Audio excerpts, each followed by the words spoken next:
오늘 우리에게 주시는 말씀은 창세기 32장 7절에서 12절까지의 말씀입니다. 창세기 32장 7절에서 12절까지의 말씀입니다. 자, 다 찾으셨으면 함께 읽겠습니다. 시작. 야곱이 심히 두렵고 답답하여 자기와 함께 한 동행자와 양과 소와 낙타를 두 떼로 나누고 이르되 에서가 와서 한 떼를 치면 남은 한 떼는 피하리라 하고 야곱이 또 이르되 내 조부 아브라함의 하나님 내 아버지 이삭의 하나님 여호와여 주께서 전에 내게 명하시기를 내 고향 내 족속에게로 돌아가라 내가 내게 은혜를 베풀리라 하셨나이다. 나는 주께서 주의 종에게 베푸신 모든 은총과 모든 진실하심을 조금도 감당할 수 없사오나 가지고 이 요단을 건넜더니 지금은 두 때나 이루었나이다. 내가 주께 간구하오니 내 형의 손에서 에서의 손에서 나를 건져내시옵소서. 내가 그를 두려워함은 그가 와서 나와 내 처자들을 칠까 겁이 나기 때문이니이다. 주께서 말씀하시기를 내가 반드시 내게 은혜를 베풀어 내 시로 바다에 셀 수 없는 모래같이 많게 하리라 하셨나이다. 아멘. 했습니다. 구약에 나오는 야곱 아시죠? 야곱이 기도를 합니다. 그 기도의 내용을 우리가 살펴보고 어떻게 기도했는지도 함께 좀 깊이 있게 생각해 봤으면 좋겠습니다. 여러분, 야곱이라는 인물은 참 재밌는 인물입니다. 신앙의 위인이면서 동시에 우리와 너무나 흡사하다, 인간적인 면이 너무나 많이 비춰지는 인물이 또한 야곱입니다. 야곱은 그의 쌍둥이 형이 있었죠. 우리 여기 교회학교 선생님들 계시는데 누구죠? 네, 에서이죠. 에서와 야곱 쌍둥이입니다. 그런데 이 야곱은 간발의 차로 동생으로 태어났죠. 그런데 형한테 지기 싫어서 형의 발꿈치를 잡고선 나왔죠. 그 정도로 이 야곱이라는 인물은 승부욕이 강하고 자기 거를 놓지 않고 자기가 인정받아야 되고 자기가 누려야 되고 자기가 많이 가져야 되는 그런 사람이었어요. 경쟁이 심한 사람이었고요. 그 다음에 욕심도 많았고요. 인정받음에 대한 욕구도 강했던 사람입니다. 그래서 이 야곱이 젊은 시절에 실수한 내용은 우리가 잘 알고 있죠. 첫 번째는 팥죽 사건도 알고 있죠. 그것은 에서의 실수이기는 하지만 야곱도 그걸 하면 안 됐어요. 그걸 요구하면 안 되는데 야곱도 실수한 겁니다. 이스라엘 문화권 속에서는 장자에 대한 권한이 어마어마하게 셉니다. 장자, 첫째 아들.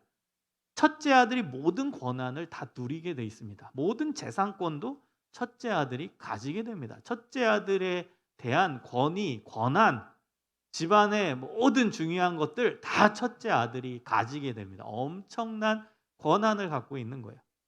근데 이 에서에 비해서 야곱은 아슬아슬하게 둘째 아들로 태어나서 그 혜택을 못 누리니까 얼마나 억울했겠어요. 또 야곱의 성향이 있는데 승부욕이 강하고 내가 인정받고 싶은데 하필 조금 늦게 태어나는 바람에 쌍둥이 형한테 밀려서 내가 첫째가 되지 못했네. 얼마나 억울했겠어요.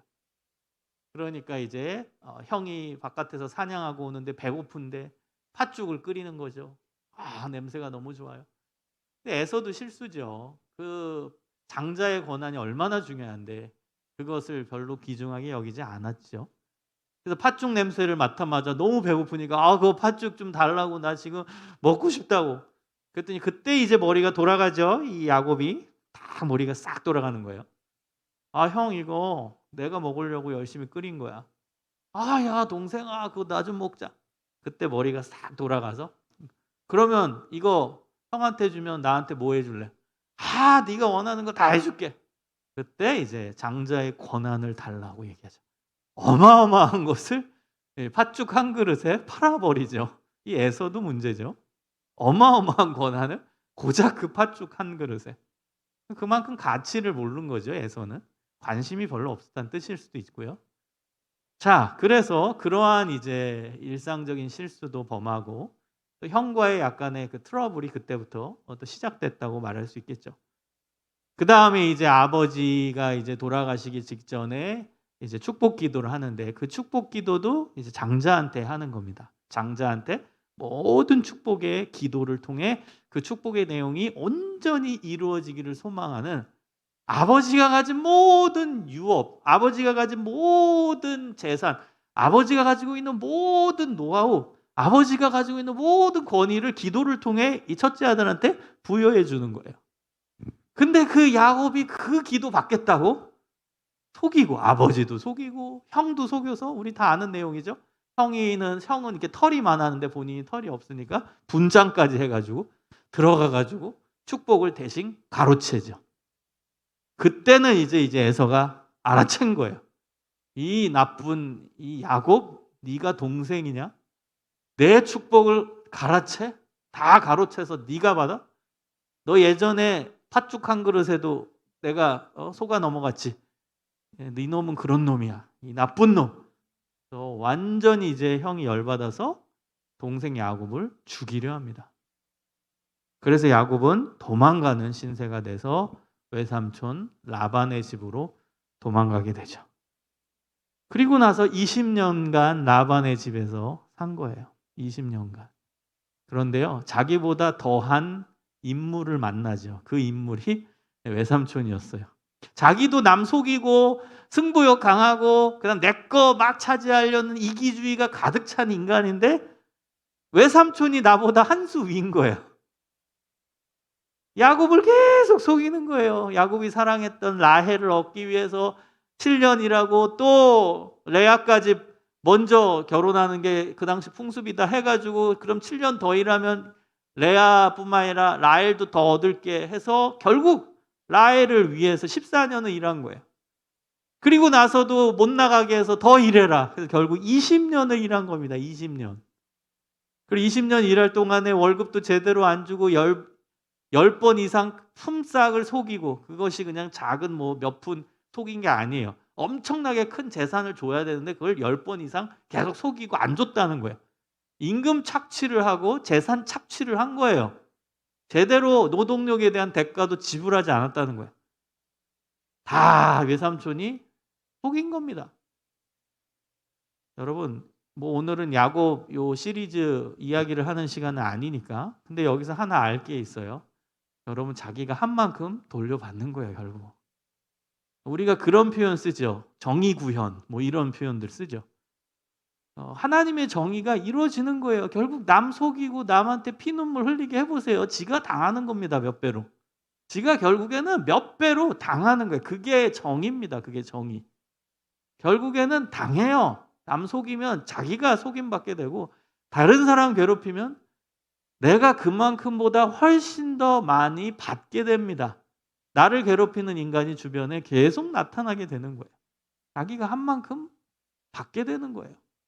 여러분, 황금률 마태복음 7장 12절 아시죠? 남에게 대접을 받고자 하는 대로 먼저 남을 대접하라. 이것이 하나님의 정의 구현입니다. 내가 대접받고자 하면 남에게 대접을 먼저 하는 거예요. 좋은 대접을 받고 싶으면 좋은 대접을 다른 사람에게 하고, 만약에 내가 다른 사람한테 나쁜 대접을 했다, 그럼 나도 그걸 돌려받게 된다는 거예요. 이게 하나님의 정의입니다. 그래서 야곱은 자기가 한 만큼 당한 거예요. 외삼촌을 통해서 당한 거예요. 그 안에서 야곱은 그래도 다행인 것은, 그래도 그가 신앙의 인물이었던 이유는 20년 동안 외삼촌에 의해서 괴롭힘을 당하면서 그 안에서 인내도 배우고, 그 안에서 성품도 가다듬고, 그 안에서 자신의 문제도 깨달았다는 거예요. 성장의 과정이었다는 거예요. 그의 신앙의 성장의 과정, 성품의 성장의 과정이었다는 거예요. 자, 20년이 지나서 이제 외삼촌 집에서 나오게 됩니다. 이제 더 못 견뎌서 이제 나옵니다. 그러니까 외삼촌이 날 얼마나 괴롭혔습니까? 그래도 제가 20년 동안 이렇게 견뎠습니다. 저한테 줄 거 주십시오. 정당한 대가를 요구하고, 그리고 나서 타협하고, 계속 안 주려고 하니까 머리를 써가지고, 그러면 이렇게 테스트해서 테스트 결과로서 어떤 이제 양, 소, 그 내용은 제가 시간 관계상 설명은 다 안 할게요. 그래서 내가 얘기한 그 동물, 뭐 염소가, 내가 원하는 염소가 이렇게 나오면은 그럼 그건 내 거고 아닌 것은 뭐 외삼촌 거고 뭐 이렇게 딜을 해요, 한마디로. 염소가 새로 새끼를 낳으면은 뭐 아롱진 거, 뭐 점박이 있는 거, 뭐 이런 거는 당신 거고 내 거고 뭐 이러면서 나눕니다. 딜을 해요. 그러면서 내가 재산을 가지고 가겠습니다. 마지막으로 삼촌과 타협 아닌 타협, 싸움 아닌 싸움을 하고 결국 삼촌과 갈라서게 됩니다. 20년 만에 독립했어요. 삼촌의 집에서. 그리고 이제 재산을 가지고선 나오게 돼요. 자신의 가족들을 다 데리고 나오게 됩니다. 그런데 야곱의 마음 가운데서는 계속 형에 대한 그게 있었어요. 뭐라고 표현할까요? 여러분도 한번 상상해 보세요. 그 심정을. 나왔어요. 이제 독립했어요. 이제 고향 땅으로 다시 가야 돼요. 그런데 그 마음 한켠에는 그 형과의 그 관계가 있었던 거예요. 그게 그의 인생에서 계속 발목을 잡고 있었던 거예요. 너무나 불편함으로 자리 잡고 있었던 거예요. 20년 전에 형과 원수가 됐던 그것이 발목 잡아서 그의 인생에 행복이 없었던 거예요. 그래서 야곱이 형과 화해하기로 결단합니다. 내가 형과 화해하지 않고서는 도저히 내가 발 뻗고 잠자고 고향 땅에 돌아가서도 행복할 수 없겠다. 그래서 형이 어디 살고 있는지를 찾고 알게 됩니다. 에돔 들에 형이 거주하고 있다는 사실을 알게 됐어요. 그 메신저를 보내서, 형이 있는 곳에 보내서 화해를 청합니다. 화해. 그리고 이 메신저가 돌아와서 보고하는 거예요. 야곱한테. 야곱님, 형님한테 가봤습니다. 어떻게 되냐? 형님이 군사 400명을 데리고 옵니다. 여러분, 그 소식을 들었을 때 야곱의 심정이 어떠했겠어요? 군사 400명을 데리고 나한테 온다는 거예요. 동생한테. 이거 뭐 하자는 거예요? 싸우자는 거 아닙니까? 아니, 나는 메신저를 먼저 보내서 화해를 청했는데 돌아온 답변은 내가 400명 데리고 가겠다 이거예요. 군사 400명 데리고. 이건 한마디로 야곱 죽이겠다는 얘기 아닙니까? 왜 군사를 데리고 와요? 왜 군사를 죽이겠다는 거잖아요. 여러분, 야곱이 얼마나 무서웠겠어요. 얼마나. 지금 야곱이 군사가 어디 있어요? 지금 재산 갖고 나왔고 자기 가족들 데리고 나온 건데 무슨 자기는 군대도 없는데 어떻게 형은 400명의 군사를 데리고 오냐고요. 너무너무 두렵겠죠. 그래서 여러분 32장 7절을 보세요. 32장 7절에 보면 야곱이 심히 두렵고 답답해요. 너무너무 두려운 거예요. 그리고 너무너무 답답한 거예요. 그래서 선택한 게 뭐예요? 기도입니다. 기도. 여러분, 하나님께서 기뻐하시는 모습은 이 모습이에요. 여러분의 삶은 어떻습니까? 사면초가라는 단어가 있죠. 다 막힌 거예요. 앞도 막히고 뒤도 막히고 옆도 막혔어요. 갈 곳이 없어요. 그때 우리의 선택은 위를 봐야죠. 위. 하나님을 봐야죠. 사면초가. 지금 야곱이 딱 그 상황인 거예요. 사면초가. 어떡하냐? 400명의 군사를 데리고 오는데 나는 이제 죽었네. 꼼짝없이 죽는 신세가 됐네. 아이고 어떡하냐. 너무 두렵고 답답해서 하나님을 찾습니다. 여러분, 이것이 믿음입니다. 여러분, 믿음은 하나님만 바라보는 게 믿음입니다. 군대 다녀오신 분은 알겠지만 총을 잘 쏘기 위해서는 가늠쇠를 잘 봐야 됩니다. 그곳에만 집중해야 관역을 명중할 수 있죠. 여러분, 농구 선수는 농구 골대를 잘 봐야 골을 넣을 수 있습니다. 딴 데를 보면 딴 데 보고 슛을 해보세요. 넣을 수 있나? 넣을 수 없어요. 오직 그 골을 향해서, 골문을 향해서 슛을 해야 한다는 거예요. 여러분, 이게 믿음이라는 단어의 원어적 의미입니다. 여러분, 믿음은 관역을 맞추자라는 원어를 갖고 있어요. 양궁 아시죠? 양궁 선수가 양궁 관역 10점을 바라보고 쏘게 됩니다. 딴 데 바라보고서 쏘면은 그게 10점 들어가요? 안 들어가죠. 오직 그 10점의 관역을 보고선 온 신경을 집중해서 쏘게 됩니다.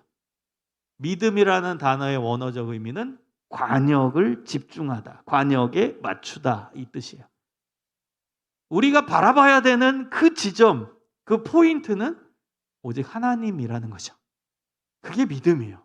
딴 데 안 보고 하나님만 집중하고, 농구 선수가 농구 골대만 보는 것처럼, 양궁 선수가 양궁 관역만 집중하는 것처럼 집중해서 하나님만 바라보다. 이게 믿음이라는 단어의 의미입니다. 의심은 뭐예요, 그럼? 믿음의 반대인 의심은 딴 곳을 바라보는 게 의심입니다. 양궁 선수가 관역이 아닌 옆을 갑자기 쳐다봐요. 갑자기 새 소리가 나서 짹짹거려서 새를 바라봐요. 이게 의심이라는 단어. 농구 선수가 농구 막 골대를 보다가 옆에 막 응원하는 소리가 들려서 관중석을 봐요. 그게 의심이라는 단어의 뜻이에요. 관역에 집중하지 않다. 이게 의심이라는 단어의 의미입니다. 하나님을 보다가 딴 걸 보는 거예요. 딴 거. 딴 게 더 신경 쓰여져. 이게 의심이라는 단어예요.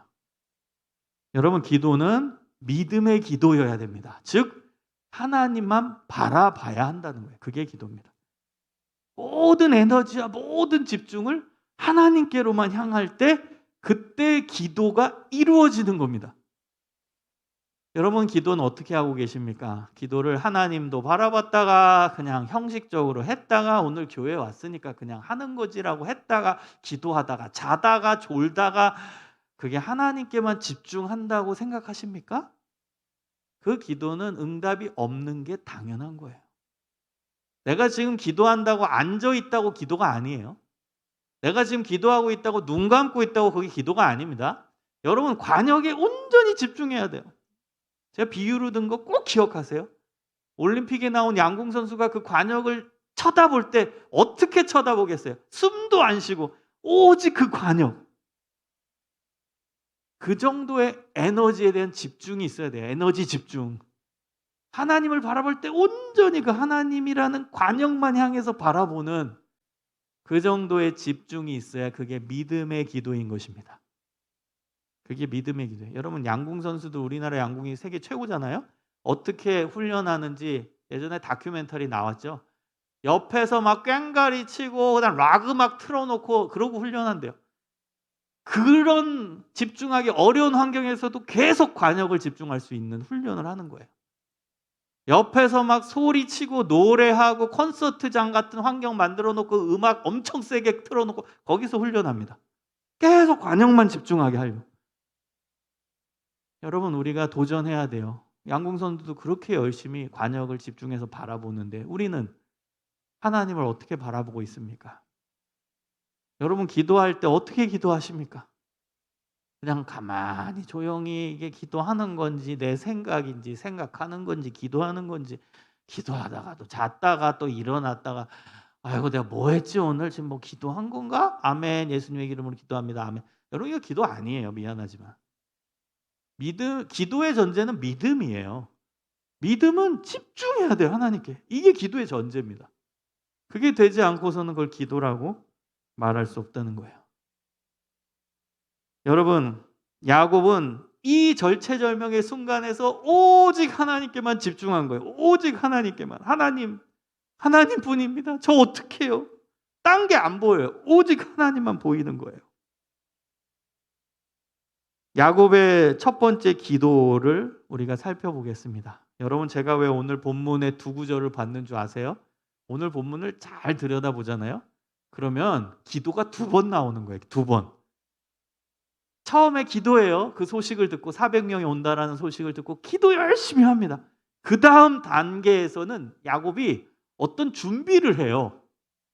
그리고 또 마지막으로 또 기도해요. 그래서 기도가 두 번 나와요. 그럼 기도 두 번 중간에 준비가 나와요. 준비. 이게 신기해요. 야곱의 기도의 독특한 점입니다.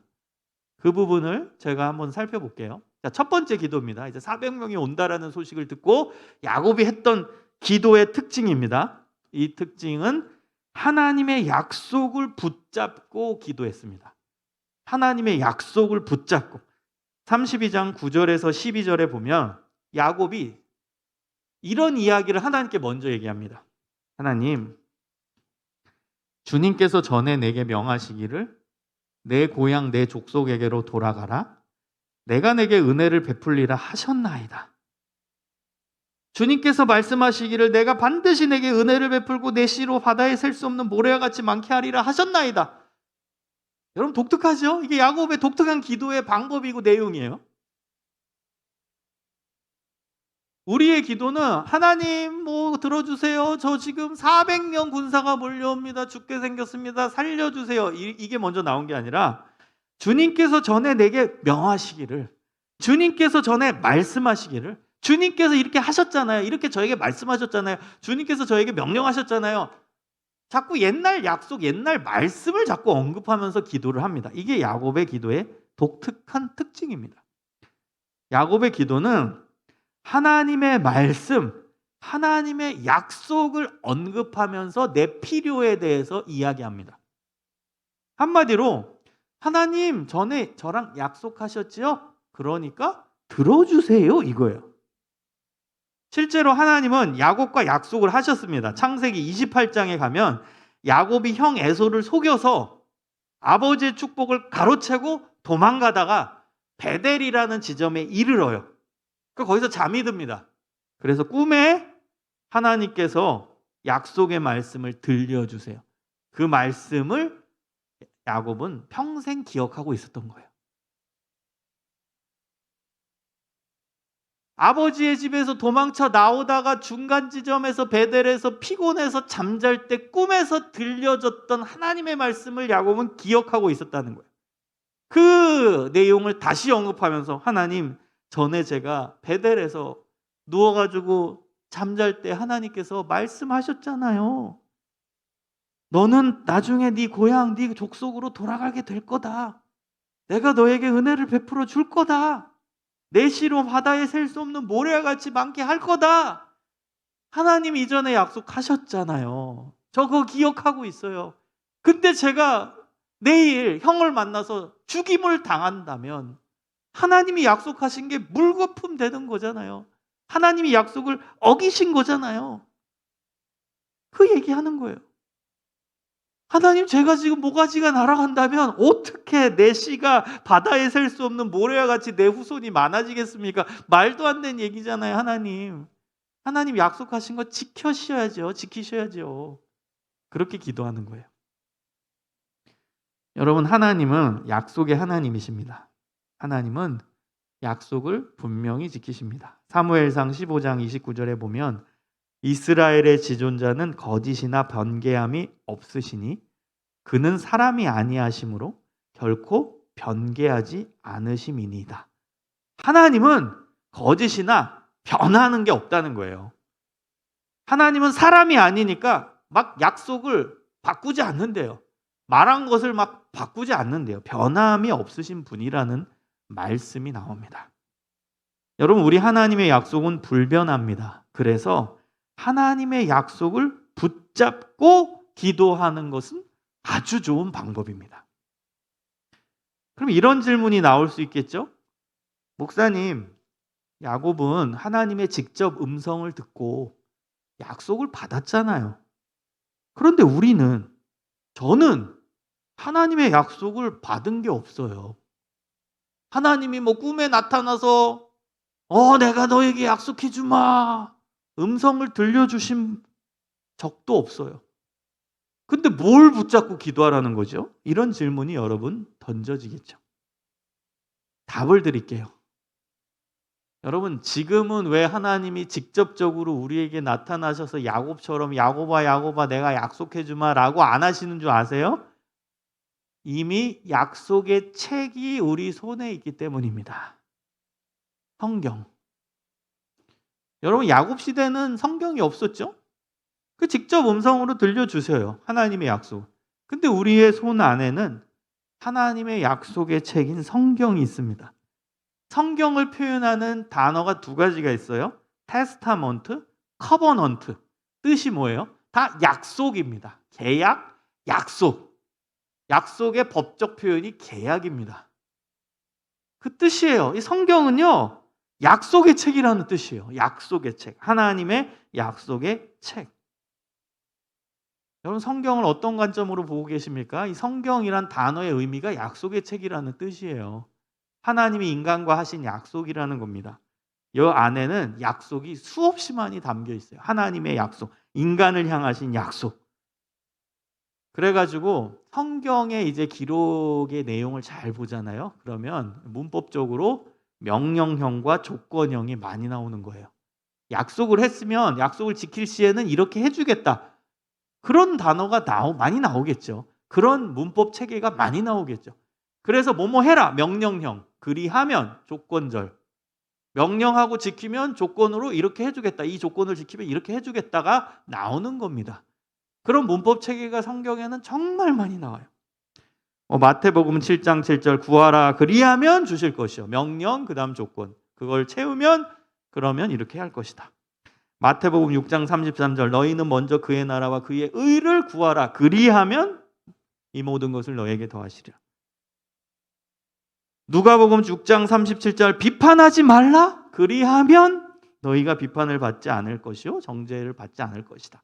그리하면이 나오는 거예요. 이 약속의 책이기 때문에 그렇습니다. 약속의 책. 그래서 여러분 기도할 때 야곱의 기도를 본받아서 하십시오. 우리 안에는 이 약속의 책이 이렇게 우리 손 안에 있습니다. 하나님의 약속의 책. 그럼 약속의 말씀을 언급하면서 기도하세요. 이거 좋은 방법입니다. 그러려면 성경을 여러분이 알아야죠. 성경을 모르고 성경 구절을 모르는데 그 구절을 어떻게 꺼내가지고 사용하면서 기도하겠습니까? 그래서 저는 이 기도가 너무 좋다고 생각해요. 왜? 기도와 말씀이 같이 가니까. 말씀을 알아야 그 말씀 갖고 기도하죠. 약속을 알아야 그 약속 갖고 기도하죠. 예를 들어 볼게요. 하나님 마태복음 7장 7절에 보면 구하라 그리하면 주신다고 말씀하셨잖아요. 그러니까 제가 그 약속을 의지해서 기도합니다. 저에게 주세요. 하나님 이사야 53장 5절에는 예수님의 사역을 말씀하시면서 그가 찔림은 우리의 허물 때문이요 그가 상함은 우리의 죄악 때문이라 그가 징계를 받음으로 우리는 평화를 누리고 그가 채찍에 맞음으로 우리는 나음을 입었도다 말씀하시고 약속하셨잖아요. 하나님 예수님으로 인해 제 병이 나음을 받게 하여 주옵소서. 그가 채찍에 맞음으로 우리는 나음을 입었다 예수님 말씀하시잖아요. 하나님 약속하셨잖아요. 저에게도 그 약속이 이루어지게 하여 주옵소서. 여러분 약속 가지고 하나님의 약속, 하나님 말씀 가지고 기도하세요. 놀라운 기도의 능력을 체험하실 수 있습니다. 이게 야곱의 기도의 특징이에요. 두 번째 특징, 야곱의 기도는요. 문제 해결을 위한 지혜로운 행동과 동반됩니다. 제가 아까 오늘 본문의 구조를 말씀드렸죠. 기도를 첫 번째로 해요. 400명이 몰려온다는 소식을 듣고 기도합니다. 그 다음 단계는 뭐하냐? 어떤 준비를 해요. 그리고 기도를 또 해요. 그러니까 어떤 준비를 했냐? 형 에서에게 줄 선물을 준비하는 장면이 나옵니다. 여러분 우리가 유추할 수 있는 건 뭐죠? 기도를 통해서 하나님의 지혜를 받고 그 다음 준비를 했다라는 거예요.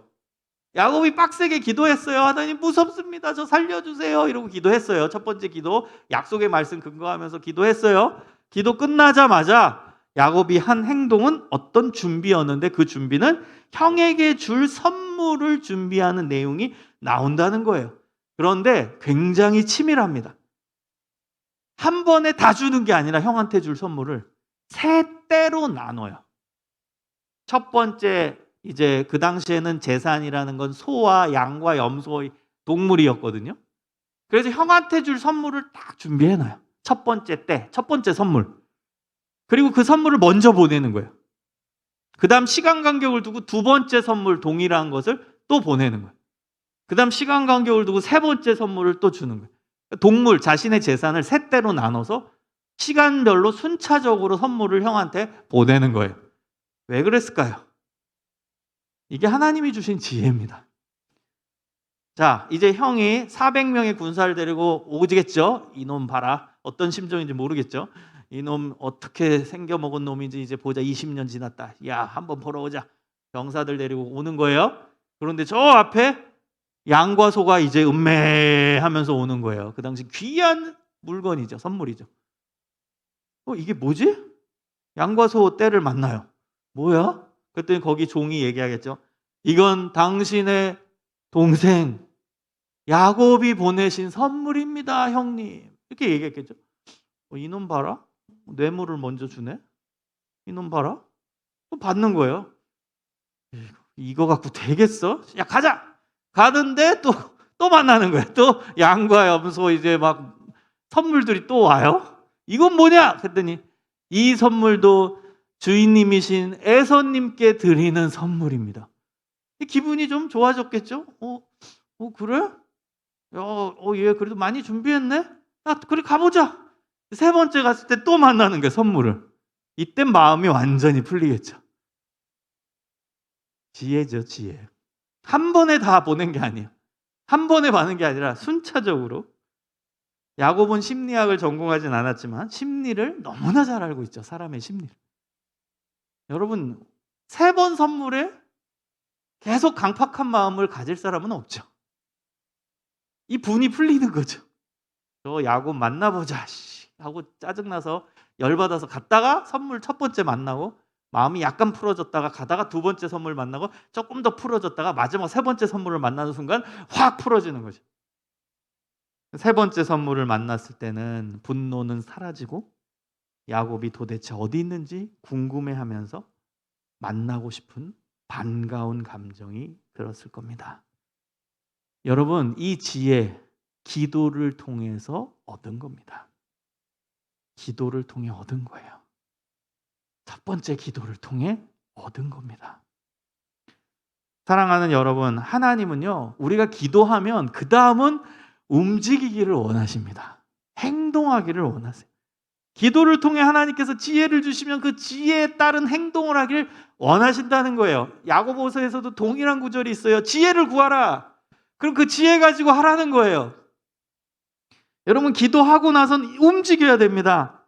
이스라엘이 출애굽 후에 광야에서 아말렉 군대와 싸울 때 하나님은 모세에게 산에 올라와서 기도하라라고 명령하십니다. 그리고 거기서 끝나지 않고 여호수아한테 명령해서 그 아래서 전쟁해라, 싸워라 말씀하십니다. 기도하고 가만히 있으면 안 되고 그 다음 움직이라 이거예요. 실제 싸워야죠. 싸워야 이길 거 아니에요, 아말렉을. 기도만 하면은 끝이 아니라는 거예요. 기도해서 힘을 얻었으면 그 다음 내려가서 싸워라 이거예요. 싸워라. 여호수아는 병사들 데리고 가서 싸워라. 이게 하나님의 의도십니다. 야곱이 잘한 점, 기도하고 응답받은 대로 행동했어요. 행동했어요. 자, 그 다음 마지막 세 번째입니다. 이제 준비까지 해서 선물까지 다 보냈어요. 그 다음 마지막에 뭐 합니까? 선물들 다 보내고 자기 가족들 먼저 다 보내고 그 다음 자기는 밤에 홀로 남아서 기도합니다. 홀로 남아서 기도합니다. 그때 하나님의 사자가 나타나죠. 그때 그 사자를 붙잡습니다. 그게 기도였어요. 하나님의 사자를 붙잡고 도와달라고, 하나님 살려달라고, 다 제 마음에 평안을 달라고 계속 붙잡고 기도합니다. 그랬더니 그 하나님의 사자가 야곱의 허벅지 관절을 탁 쳤습니다. 그래도 붙잡고 살려주세요. 그래도 살려주세요. 이제 새벽이 다가오고 있습니다. 이제 형 만날 이 아침이 도래하고 있습니다. 저 무섭습니다. 아직도 무섭습니다. 하나님의 사자의 발을 붙잡고 살려달라고 외치는 거예요. 이게 기도였습니다. 여러분, 어떤 분이 이런 말을 했어요. 자신의 기도는 항상 다 이루어진다고. 왜냐하면 자신은 이루어질 때까지 기도하기 때문에. 명언이죠. 자신의 기도는 항상 다 이루어진다. 왜? 이루어질 때까지 기도하니까. 아주 명확합니다. 이루어질 때까지 기도하니까. 여러분, 저희 집안에 처음으로 기독교 신앙을 받은 분이 저희 돌아가신 할머니, 친할머니십니다. 저희 친할머니는 뿌리 깊은 유교 가정에 시집 와가지고 엄청난 박해를 받고 혼자서 신앙생활을 하셨어요. 근데 그때 저희 할머니의 기도는 두 가지였습니다. 저희 할머니가 나중에 간증집도 쓰셨는데 그 간증집을 통해 저는 알게 된 내용이에요. 두 가지를 기도하신 내용. 첫 번째가 우리 가족 다 하나님 믿게 해주세요. 그 당시 상황에선 꿈 같은 얘기죠. 할아버지는 기독교의 기자만 꺼내도 폭발하시는 안티셨고요. 우리 가족은 기독교 문화 전혀 상관없는 가정이었어요. 그 상황에서 할머니가 우리 가족 구성원 전부 다 하나님 믿게 해주세요. 꿈 같은 기도였죠. 두 번째 기도는 더 꿈 같았죠. 우리 가족의 남자들은 다 목사 되게 해주세요. 그 기도를 하신 거예요. 20년 기도하셔서 다 응답이 됐습니다. 저희 집안 전부 다 하나님 믿고, 저희 할아버지도 하나님을 만나는 경험을 통해 하나님을 믿고 장로님까지 되셨고 지금 돌아가셨지만, 그리고 저희 집안의 남자들은 전부 목사가 됐습니다. 기적과 같은 일이죠. 기도를 끝까지 하면 이루어진다는 게, 끝까지 1년 2년이 아니라 20년 넘게 끝까지 될 때까지 기도하면 결국에 이루어진다는 거예요. 여러분, 기도는 반드시 이루어집니다. 끝까지 기도하면 이루어져요. 그래서 하나님의 사자가 계속 이 발을 물고 들고, 이 야곱이라는 인간이 날 놓지도 않고 계속 붙잡으니까, 야 가라 안 갑니다. 저를 놓고 가지 마세요. 계속 붙잡으니까, 야 너 이름이 뭐지? 저 야곱인데요. 야 너 야곱이라는 의미 별로 안 좋아. 야곱의 의미는 좋은 의미는 아닙니다. 원래 직역하면 형 발 뒤꿈치를 잡고 태어났다, 이런 뜻이에요. 승부욕이 그 이름 안에 들어있는 거예요. 내가 이기겠다. 내가 먼저 이 세상에 나가서 승리자가 되겠다, 이런 의미예요. 그 야곱이라는 이름이 좋은 의미가 아니에요. 엄청난 경쟁주의가 그 이름 안에 녹아져 있는 거죠. 이 하나님의 천사가, 사자가 너 이름 바꿔라. 그래서 바꾼 이름이 이스라엘인 거죠. 여러분, 이스라엘의 이름의 직역은 하나님과 사람과 겨루어 이기었다라는 뜻인데, 이건 직역이고요. 의역은 뭐예요? 하나님께 매달려서 결국은 응답을 받았다, 이 뜻이에요. 이거예요. 여러분, 하나님이 사람한테 지지 않잖아요. 그건 뭐예요? 이런 거예요. 제가 연기를 하면 내가 졌다. 그래. 내가 졌어. 그래. 내가 졌어. 저도 뭐 옛날에 딸과 막 씨름할 때가 있어요. 장난으로. 아들이 없어서 딸과 씨름하는데, 그럼 내가 졌어 막 이럴 때 있어요. 제가 지겠어요? 내가 이기겠죠. 그런데 아버지니까 져주는 거죠. 야 더 하지 마. 아빠가 졌어. 졌어. 이런 거예요. 하나님이 야곱한테 그래. 너 대단하다. 그래. 내가 졌어. 너 되게 끈질기다. 그래. 내가 졌어. 그래. 내가 복 줄게. 그래. 더 나한테 구하지 않아도 내가 복 줄게 진짜. 너 이렇게 나 발 붙들고 있으니까 알았어. 해줄게. 내가 졌어. 이 의미예요. 이스라엘. 너는 복을 받을 사람이야. 넌 끝까지 하나님께 매달려서 결국 응답을 받은 사람이야. 이런 뜻이 이스라엘이라는 이름의 뜻입니다. 축복의 이름이죠. 은혜의 이름이죠. 그 이스라엘을 지금 이스라엘 국민들, 이스라엘에는 국가 명으로 계속 쓰고 있죠. 이스라엘, 지금 있는 나라잖아요. 그때부터 이제 이스라엘이라는 민족의 역사가 시작된 거예요. 그 이름이 여기 처음 나오는 거예요. 그래서 사실상 이스라엘의 조상은 야곱이 되는 거죠. 아브라함의 후손이지만, 그러나 그 이름을 정확히 받은 사람은 야곱이었던 거죠. 야곱. 사랑하는 여러분, 기도는 이렇게 놀라운 것입니다. 결국 야곱은 하나님의 인정을 받고 축복을 받게 되죠. 그 이후에 형을 직접 그 다음날 만납니다.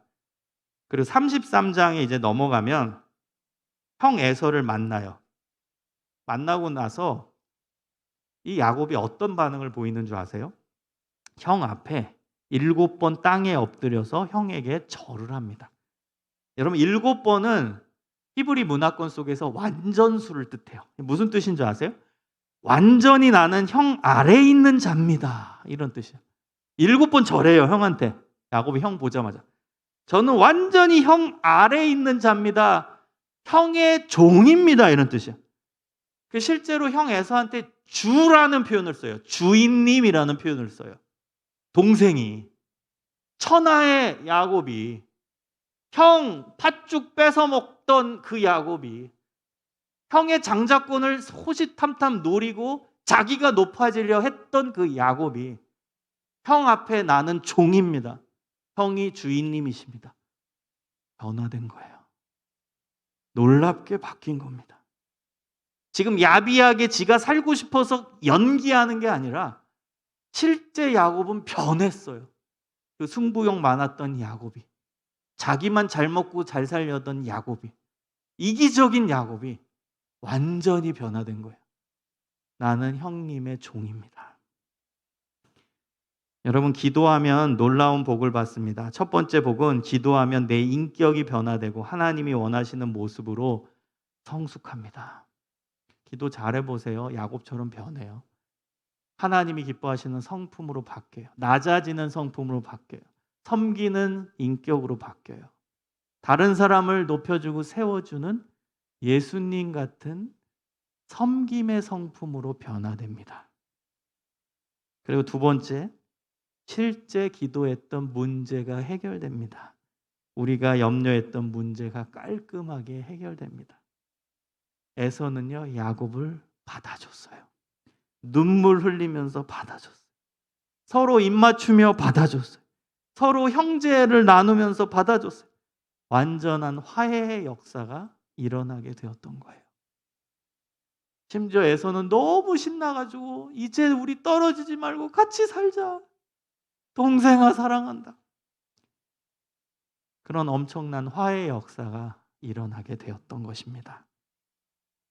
사랑하는 여러분, 오늘 본문 말씀 야곱의 기도를 잘 살펴보면서 우리도 절체절명의 위기 가운데 오직 하나님께만 집중하는 믿음의 기도를 드리고 하나님이 알려주시는 지혜로 행동하고 그리고 하나님을 끝까지 붙들며 이루어질 때까지 기도하는 간절함의 기도를 드릴 수 있기를 주님의 이름으로 축원합니다.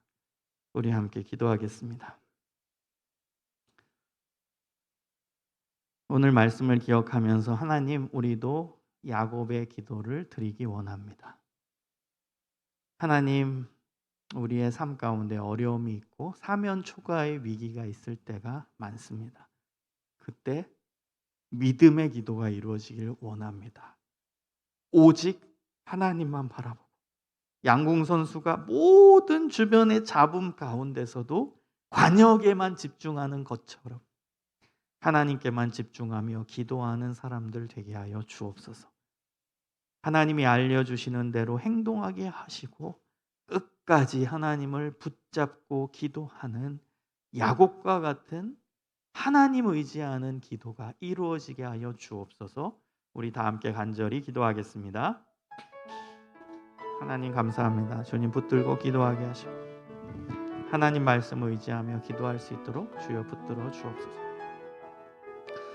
하나님, 저의 힘으로는 할 수 없사오니 주께서 함께 하시고 주님께서 인도하시고 주님께서 선한 능력으로 채워주시기를 소망합니다.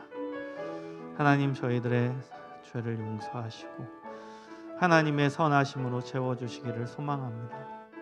사면 초과의 위기 가운데서 하나님께 집중하며 나아가게 하시고 하나님을 의지하며 나아가는 우리의 기도, 우리의 삶이 될 수 있도록 도와주옵소서. 하나님이 알려주시는 대로 행동하는 지혜의 삶이 이루어지게 하여 주시고 끝까지 하나님을 붙잡고 살아가는 믿음의 삶의 여정이 이루어질 수 있도록 도와주시옵소서. 하나님, 우리의 부족함을 십자가 앞에 내려놓사오니 주님 용서하시고 예수 그리스도의 은혜로 채워주시기를 소망합니다. 하나님, 저희의 잘못을 용서하여 주옵소서. 하나님 용서하여 주시길 원합니다. 주님 붙잡아 주시옵소서. 아버지 하나님, 이끌어 주시는 그 은혜가 우리 안에 있게 하여 주시옵소서. 끝까지 기도하는 우리의 삶이 될 수 있도록 주여 인도하여 주옵소서. 사랑의 하나님 감사합니다. 우리에게 기도할 수 있는 은혜를 주심에 감사합니다.